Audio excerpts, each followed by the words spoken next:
TTD మాజీ chairman YCP నేత భూమన కరుణాకర్ రెడ్డిపై బీజేపీ నేత టీటీడీ బోర్డు సభ్యుడు భానుప్రకాష్ రెడ్డి మండిపడ్డారు. తిరుమలలో ఏదో జరిగిపోతుందని భూమన అసత్య ప్రచారం చేస్తున్నారని విమర్శించారు. తిరుమలలో ఉగ్రదాడి జరిగే అవకాశం ఉందని నిఘా వర్గాల హెచ్చరికలు ఉన్నాయని, ఈ నేపథ్యంలో మూడంచెల భద్రతతో శ్రీవారి ఆలయం భక్తులకు టీటీడీ భద్రతను కల్పిస్తోందని అన్నారు. స్వామివారికి నిత్యం కైంకర్యాలు చేసే మఠాలు, పీఠాధిపతులు అంటే టీటీడీకి ఎంతో గౌరవం ఉందని చెప్పారు. అయితే భక్తుల భద్రతను దృష్టిలో ఉంచుకుని మఠాల్లో కూడా భక్తుల ఆధార్ వివరాలను తీసుకోవాలని సూచనలు ఇచ్చామని తెలిపారు. భక్తుల వివరాలు తీసుకోవాలని టీటీడీ సూచనలు చేస్తే మఠాలు హిందూ ధర్మంపై దాడి అంటూ మాట్లాడతారా అని ఆయన మండిపడ్డారు. తిరుమలలో భద్రతను పటిష్టం చేయడంలో భాగంగానే మఠాల వద్ద సీసీ కెమెరాలను ఏర్పాటు చేయాలని సూచించామని చెప్పారు. తిరుమలను రాజకీయ పునరావాస కేంద్రంగా మార్చింది వైసీపీనే అని ఆయన ఘాటుగా విమర్శించారు. తిరుమల ఆలయం ఇప్పటికే తీవ్రవాదుల నుంచి ప్రమాదం ఉందని చెప్పి కేంద్ర ఇంటెలిజెన్స్ వర్గాలు పలుమార్లు తెలియజేయడం జరిగింది. అందులో భాగంగా 2 అంచెల భద్రత, 3 అంచెల భద్రత కల్పిస్తూ ఆలయంతో పాటు ఇక్కడ వస్తున్నటువంటి భక్తుల భద్రత కూడా బాధ్యత టీటీడీ మీద, పోలీస్ మీద, ప్రభుత్వం మీద ఉంటుంది.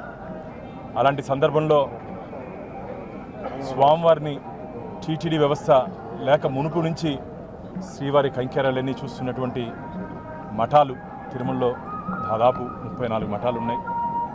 మఠాధిపతులన్నా పీఠాధిపతులన్నా మాకు చాలా గౌరవం.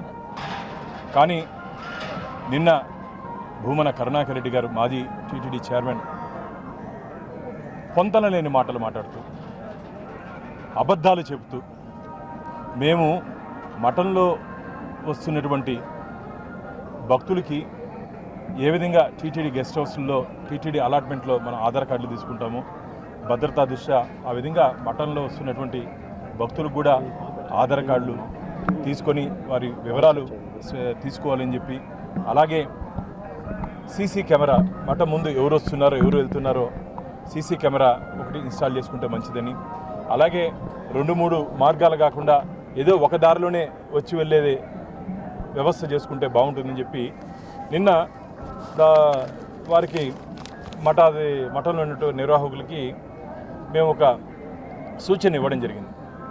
ఇది సూచన, నోటీసు. దాన్ని ఈయనేదో హిందూ మతం మీద దాడి, మఠాల మీద దాడి అని చెప్పి వారు మాట్లాడడాన్ని నేను తీవ్రంగా ఖండిస్తున్నాను. మీరున్నప్పుడు 2019 నుంచి 2024 వరకు తిరుమలని ధార్మిక క్షేత్రాన్ని ధనార్జన క్షేత్రంగా చేసింది మీరు, ధార్మిక క్షేత్రాన్ని రాజకీయ పునరావాస కేంద్రంగా చేసింది మీరే ఈరోజు మఠాల గురించి, హిందూ ధర్మం గురించి మాట్లాడేది. మీరు మాట్లాడుతుంటే దెయ్యాలు వేదాల వల్ల ఇచ్చినట్టుంది. ఇది తిరుమల రాజకీయాలు ప్రస్తావించకూడదు కాబట్టి నేను వారిని కరుణాకర్ రెడ్డి గారికి చెప్తున్నా, ఏదో ఒక అంశంలో వారు ఏమీ లేకపోయినప్పటికీ ఏదో ఇక్కడ జరిగిపోతుందని చెప్పి ఒక అసత్య అబద్ధపు ప్రచారాన్ని తీసుకుని వస్తున్నారు. అసలు ఆలయానికే భద్రత ఉంది కరుణాకర్ రెడ్డి గారు. మీరు ఒకసారి చూడండి, ఆలయం పైన ఒకసారి చూడండి, మొత్తం లోపల కానీ పైన కానీ ముందర కానీ మహద్వారం దగ్గర కానీ ఆలయానికి భద్రత ఇస్తున్నాం. ఈరోజు దురదృష్టం, కలియుగంలో ఆలయాలను కూడా భద్రత కల్పించి దర్శనం కల్పించే పరిస్థితి ఈరోజు దేశంలో ఉంది. అలాంటి పరిస్థితుల్లో ఇక్కడ వస్తున్నట్టు భక్తుల భద్రత చాలా ముఖ్యం. మనకు భక్తుల భద్రత దృష్ట్యా మాత్రమే ఇక్కడ ఉన్నటువంటి మఠాలకి ఈ సూచనలు ఇవ్వడం జరిగింది. అంతేగాని మీరేదో దీన్ని కూడా రాజకీయ కోణంలో చేస్తూ ఇది మఠాల మీద దాడి అని చెప్పి మీరు మాట్లాడడం మంచిది కాదు. మీ ఇంటికి నేను ఒకసారి అడుగుతా మిమ్మల్ని, మీ ఇంటికి సీసీ కెమెరాలు లేవా? మీ ఇంటికి సెక్యూరిటీ లేదా? మీ ఇంటికి వచ్చే వారికి వివరాలు తెలియదు, ఎవరు వస్తున్నారు, ఎవరు పోతున్నారు, ఎవరైనా ఆగంతకులు వస్తే మీరు ఏమైనా అనుమతిస్తారా? నేను మాట్లాడుతుంది అన్నారు, ఏదో లగేజ్ తనిఖీ చేసి దాంట్లో గంజాయి ఉంటుందా, మారణాయుధాలు భక్తులు తీసుకొని వస్తారని. అయ్యా, మొన్న జరిగినటువంటి పహల్గాం కానీ ఇవన్నీ దాడుల దృష్ట్యా ఇక్కడ అదనపు భద్రత పెట్టాలి.